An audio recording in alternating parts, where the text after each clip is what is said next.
Hi. Well, we're back from Texas and doing our presentations at the greatest health conference ever, which we enjoyed so much. And we were stunned by the obesity and overweight condition of the American population. It was really a change from when we were there last a number of years ago.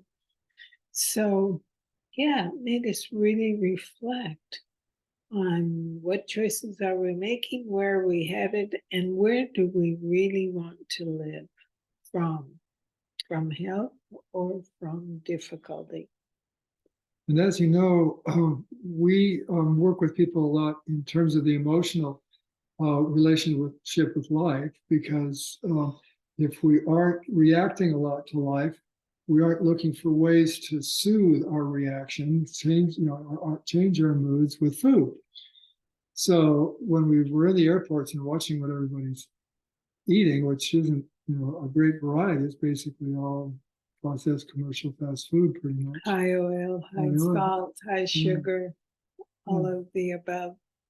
You can see how, I don't know, it just seems like more and more we're aware of how much people use food to self-medicate. Sure. So we were watching a video yesterday of Dr. Joel Fuhrman, talk about how arterial sclerosis develops in the arteries of the body and how they begin to harden, to get plaque on them. It all starts from a pro-inflammatory diet, eating an inflammatory diet. And that creates inflammation in the arteries. So the body's response to that, to soothe it, is to add fat. So the cholesterol starts to build up and that gets hardened into plaque. And what the effect of that is, the body's trying to deal with the inflammation, but the effect of the intervention is that the blood vessels no longer expand and contract as easily as far and as easily as they used to. They get rigid, and that greater rigidity and then the reduction of the flow is what's a precursor to a heart attack. Now, I wanted to explain one thing. Anti-inflammatory is dropping the salt, oil, sugar, and all processed foods, and alcohol, sure, and animal, and dairy. Yeah. Okay. Clarify. So now we drop all those, and the body actually starts to heal itself, actually starts to remove the plaque. It's so amazing how powerful the healing process in our bodies is. So hearing that, I saw this parallel to the reactivity that we see around the world today. It almost seems like things are getting more polarized and more reactive. Look at the politics, look at the wars, look at what's happening around the world today. And I thought those are like emotional heart attacks. People is going off. And what I was seeing is how that emotional heart attack, similar to what happens in our arteries, in our physiology, is the result of a restriction in our ability to flex and be able to deal with, respond to what's showing up in life.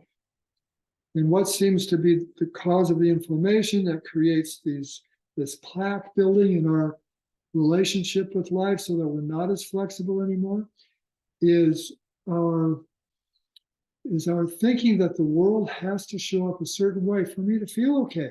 That's it. Yeah, I want it my way for sure. If somebody has a different political idea, people are getting enraged by somebody else's opinion. And it's like, well, yeah, they have a different opinion, but is that what's causing this outburst? Or is it their inability to be flexible enough to understand and be able to accept that other people have different opinions and it isn't a personal threat? Yeah, but life shows up just as it shows up. And we can either resist that with needing life to look our way, which never works, by the way. And I used to do that a lot. Or we can respond to it in a very open way, in a curious way, like a young kid, and see what the opportunity is in that circumstance. Not resist it, not push against it. And we share sometimes this idea with people to be willing to accept other people's opinions and just the way things show up. And they're afraid they'll just become a doormat if they don't put up this resistance to what they think is wrong. And that hasn't been our experience. Our experience is we've opened more and more to be able to be willing to accept people right where they are. Actually gives me a firmer foundation to be able to relate to that person in a sensible, reasonable, and loving way. It doesn't mean I have to agree with them. Sure. Doesn't mean I have to do what they ask me to do. I can say no, but the no isn't a pushback against them as a person.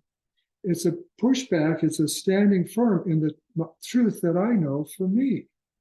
And when I don't make them their beliefs, then I can relate to them as a person, and I can relate to their beliefs as something that's different than mine.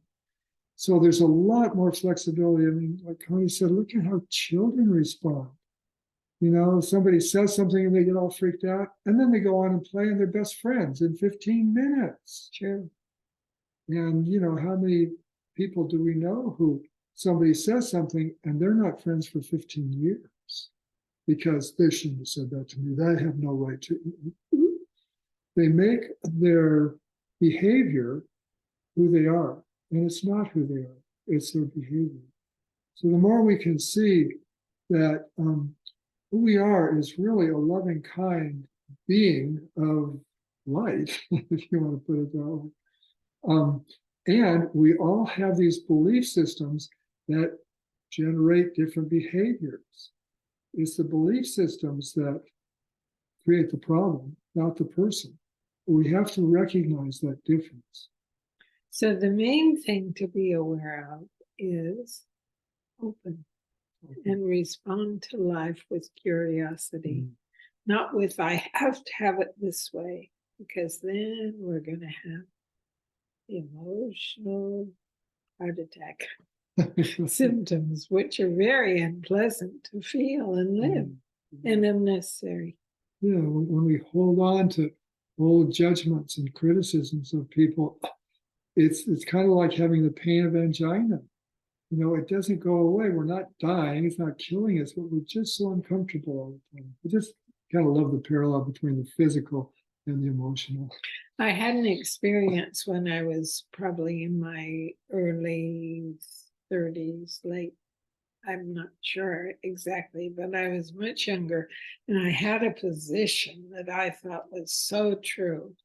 And I spoke with it and told this person about it. And he said, you know, I just haven't found in life that it's worth it to push against another human being. It's fine to say whatever you think and feel for you, but to try to change them or try to impose your thinking on them. I endured a heart attack, and I learned Not that. Physical. Yeah. Emotional. Physical. You No, had I a physical. didn't. This person who was speaking endured a heart attack, Mm. and they learned this through that experience. Oh, I see. Wow. Yeah. So Yeah. it underlines what we're attempting to Sure. share with you. Yeah. I mean, we read about that not uncommonly, that somebody got into this whole emotional frenzy and it created a physical response. Yeah, that's a good point. So open, be willing to experience the full flavors of life, all of them, and not from a place of resistance. This shouldn't be happening. Make it go away. World change so that I can be okay. We are okay. Everything that happens, we can deal with. And if we don't try to hold on real tight and get it to change in some way, it moves on through. Yeah, and there's opportunity in it, and we then see the opportunity for our growth. There are opening further. The recipe comes from my sister's son, Blake, and we were visiting her in Austin, and he showed us one dish he loved for dinner, which was a baked potato. Lots of baked potatoes. Yeah. The guy had 5 baked potatoes on his plate. And then we put lime juice on it, and salsa, and fresh tomato and onion. And it's really good. And then, of course, the important thing is to serve it with a lot of dark greens. And we had turnip greens, 2 types of kale, string beans from the garden, and red peppers from the garden. It was really good. So sweet. Yeah, they were so This sweet. time of year, the peppers, the temperatures are cooling. It seems to sweeten even more. Great Okay. to see you. Yeah, thanks for See you joining us. next week. See you next week.